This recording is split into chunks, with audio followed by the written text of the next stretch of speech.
भवेत् तस्य श्रम एव हृदावृतः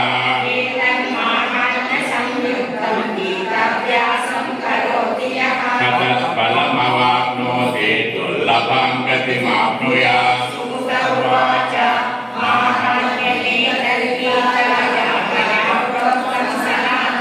गीतान्ते च पठेतो यदुक्तं तत्फलं लभेत्।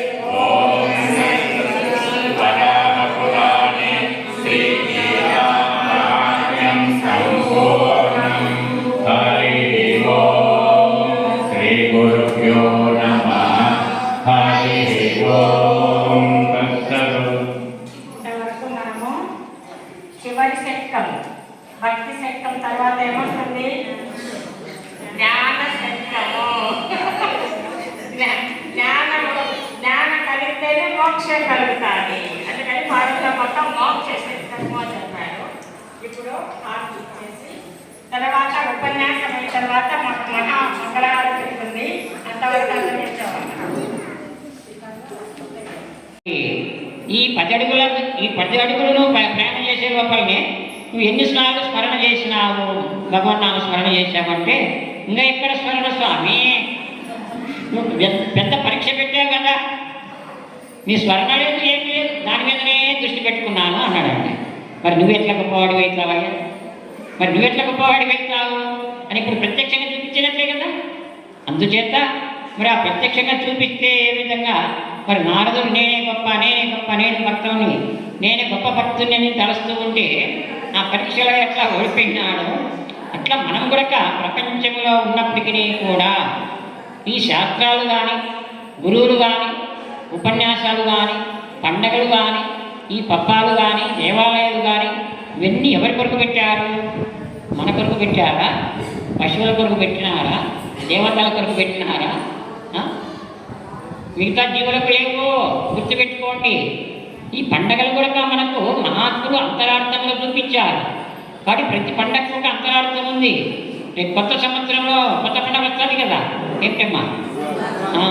సంగతి జీవుడని వర్ణించుట వ్యవహార సిద్ధికి నారాయణ, నీవు బ్రహ్మంబుగాని, నీవు బ్రహ్మమై ఉండి మరి ఇంకా మనము మూఢత్వంలో ఉండాలా? ఎక్కడ ఉండాలా? దైవత్వంలో ఉండాలా. కాబట్టి మూఢత్వంలో ఉండవద్దు. మూఢత్వాన్ని విడిచిపెట్టండి. వేదాంత లక్షణాల బోధ మనకు దొరికింది అంటే మనం మేల్కొల్పబడినట్లే. ఏనాడు మనకు వేదాంత లక్షణాల బోధ మనకు మన మనసుకు సోకి మన జన్మ పావనమైందో ఆనాడే మనకు మోక్షము అనేది తప్పకుండా మన జన్మ పావనమైంది అని తెలుసుకొని ఇంకా మీరు ఆ ప్రాపంచిక విషయ కర్మల యందు ఆసక్తిని చూపించకుండా నీలో ఉన్నటువంటి యోగ సాధన ద్వారా ఆడుతున్న శ్వాస మీద మనసు పెట్టి మనకు సమయం ఉన్నప్పుడల్లా బాగా ధ్యానం చేసుకొని నా రాక్షసులు ఇద్దరు బాగా బలశాలుగా ఉంటారు. సరే నీతో మల్ల యుద్ధం చేస్తాము అంటే ఆయుధాలు లేకుండా ముష్టిఘాతకం అన్నమాట. యుద్ధం చేస్తామని చెప్పేసి ఈ నారాయణుడికి ఆ రాక్షసులకు బాగా జరుగుతుంది యుద్ధం, బలశాలులు. అలాగే యుద్ధం చేయడం ద్వారా మళ్ళీ రాక్షసులు ఇద్దరు ఓడిపోతారు. నారాయణుడి చేతిలో ఇద్దరు ఓడిపోతారు. అయితే నారాయణుడి యొక్క తన స్పర్శ తగ్గుతుందట రాక్షసులకు. అంటే నారాయణుడి లాగా యుద్ధం చేసేటప్పుడు చేతి యొక్క స్పర్శ తగ్గేసరికి వాళ్ళకి ఎంతో పరమానందం కలుగుతుందంట.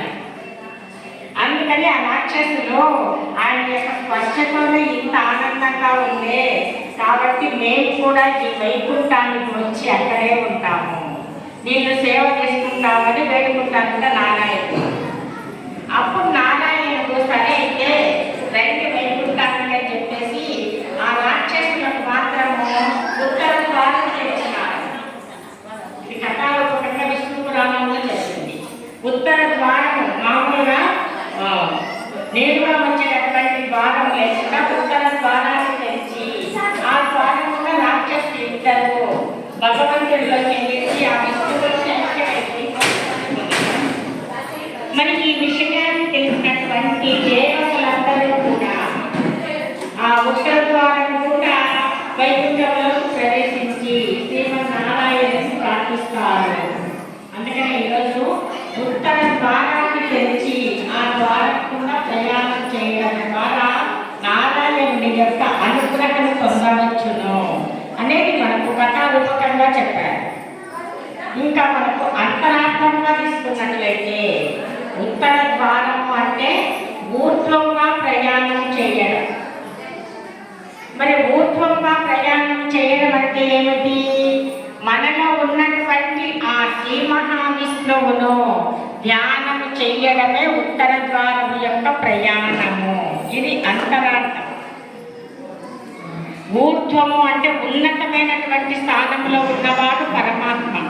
అటువంటి పరమాత్మను మనం చేరాలి అంటే బయట మనము దర్శించలేము. ఎందుకు అంటే నామరూపాలుగా ఉన్నటువంటి జగత్తే మనకు కనిపిస్తుంది. అదే మనం ధ్యానం చేయడం ద్వారా మనలో ఉన్నటువంటి ఆ ఆత్మస్వరూపమే శ్రీమన్నారాయణుడు కనుక ఆయనను దర్శించినప్పుడు మాత్రమే మోక్షము కలుగుతుంది. ఆత్మస్వరూపాన్ని తెలుసుకోనంత వరకు మోక్షము అన్నది ఎప్పటికీ సిద్ధించదు. అలాగే ఈరోజు శ్రీ మహావిష్ణువు గరుడ వాహనుడై భూలోకమంతా కూడా సంచారం చేస్తాడు అన్నది కూడా అదొక కథ. అలాగే భక్తి రూపకంగా మనం సేవించడం ద్వారా మోక్షాన్ని పొందవచ్చును అనేసి మనకు ఈ ముక్కోటి ఏకాదశి పర్వదినాన్ని ఏర్పరిచినారు.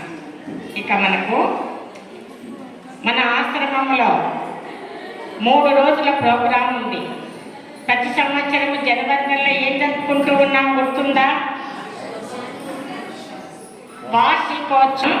అప్పటి నుంచి ఈ ఆశ్రమం 1942 ఆ సమయంలో అన్నమాట స్వామివారు దీన్ని స్థాపించింది. మరి ఈ వార్షికోత్సవాన్ని మనం ఈ నెల 22, 23, 24 3 రోజుల కార్యక్రమాన్ని జరుపుకుంటూ ఉన్నాము. మరి ఈ వార్షికోత్సవానికి అనేక ప్రాంతాల నుంచి గురువులందరూ, ఇది మనకు లక్ష్మణాయులకు అధిష్టానం. లక్ష్మణాయులు జన్మించింది అనంతపురంలో అయినా స్వామివారి ఎక్కువగా ఉన్నది ప్రొద్దుటూరులోనే. మరి స్వామివారు ఇక్కడికి సమాధి అయినారు. ఆయన జీవితకాలం అంతా గడిపింది ఈ ఆశ్రమం ప్రాంగణంలో ఎక్కువ సమయం. అలాగే ఇక్కడే స్వామివారి యొక్క సమాధి కూడా ఉన్నది. అందుకే ఇది స్వరాజ్య సంఘానికి అధిష్టానము అన్నమాట. మరి ఈ ఏకాదశి మనకు ప్రతి నెల మనము శుద్ధ ఏకాదశి రోజు గీతా పారాయణం జరుపుకుంటూ ఉన్నాం. మరి ఈ ఏకాదశి పూజకు మీరు శాశ్వతంగా చందా ఇవ్వాలనుకుంటే 15,000 ఇచ్చినారు అంటే వారి పేరుతో ఏ నెల మీరు కోరుకుంటే ఆ నెలలో వారి పేరుతో ఈ గీతా పారాయణం జరిపించడం జరుగుతుంది.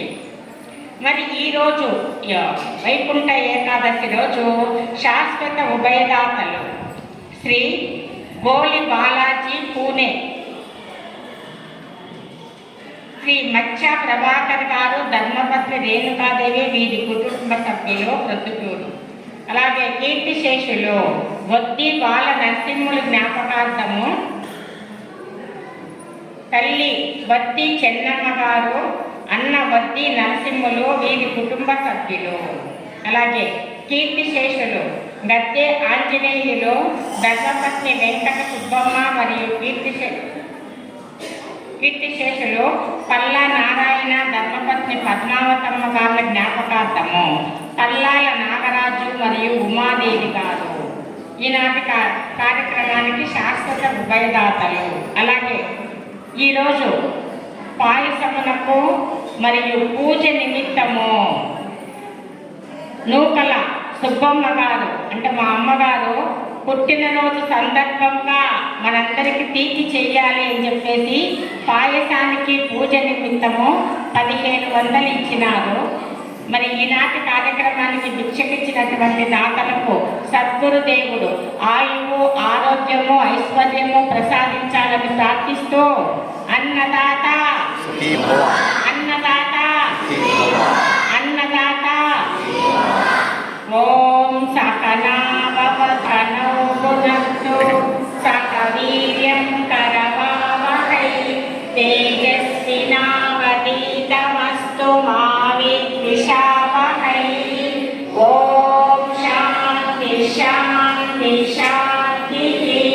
ఎవరు నెయ్యద్దండి, మహామంగళహారతి ఉంటుంది. ఆ హారతి అయిన తర్వాతనే భోజనం పెట్టబడుతుంది. అప్పుడు ఏం చేస్తున్నారు? నాదబిందుకళాకేశం తస్మై శ్రీ గురవే నమః. సర్వమంగళమాంగళ్యే శివే సర్వార్థసాధికే నమోస్తుతే. నారాయణే నమోస్తుతే. జై సీతామాతకు జై. సీతామాతకు జై. సీతామాతకు జై. అందరూ కూర్చోవాలి.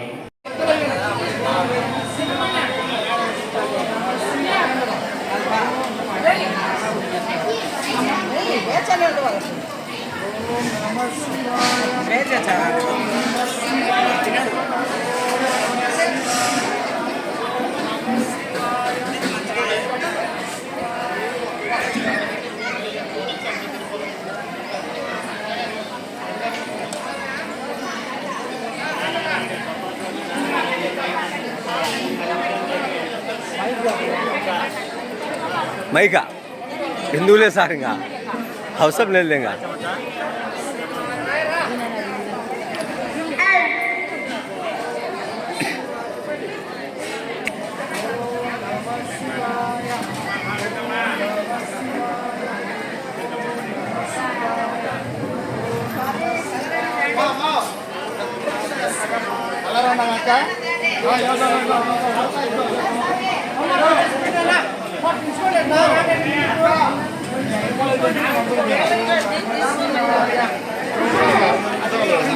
రామ్మ అని పిలిచట్లా రామ్మ రామ్మ అని వస్తాను రామ్మ రామ్మ రామ్మ